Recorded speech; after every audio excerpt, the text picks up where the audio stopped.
اور اب آپ کو اہم خبر دیں گے۔ نواز شریف اور دیگر کے خلاف غیر قانونی پلاٹ الاٹمنٹ ریفرنس کی سماعت ہوئی۔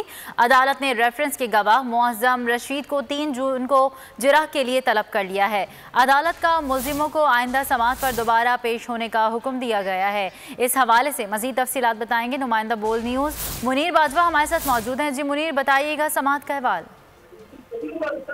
جی بالکل، جنگ اور جیو نیوز کے مالک میر شکیل اور میاں نواز شریف سمیت دیگر ملزموں کے خلاف غیر قانونی پلاٹ الاٹمنٹ ریفرنس کی سماعت 3 جون تک کے لیے ملتوی کر دی گئی ہے اور عدالت نے آئندہ سماعت پر ریفرنس کے گواہ ڈائریکٹر لینڈ LDA معظم رشید کو 3 جون کو جرح کے لیے طلب کر لیا ہے۔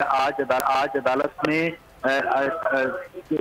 معظم رشید کا بیان جو ہے وہ قلم بند کیا گیا اور احتساب عدالت کے جج اسد علی نے اس گواہ کا بیان جو وہ قلم بند کیا اور نیب کے پروسیکیوٹر حارث قریشی کی جانب سے اس گواہ کا بیان جو وہ قلم بند کروایا گیا اور عدالت میں جب سماعت شروع ہوئی تو میر شکیل اور دیگر ملزموں کی حاضری جو مکمل کی گئی، جبکہ میر شکیل کے وکیل کی جانب سے یہ استدعا کی گئی کہ آج گواہ کا بیان صرف قلم بند ہونا ہے، اس لیے میر شکیل کو حاضری لگا کر گھر جانے کی اجازت دی جائے، جس پر بہت شکریہ منیر باجوہ تفصیلات کے لیے۔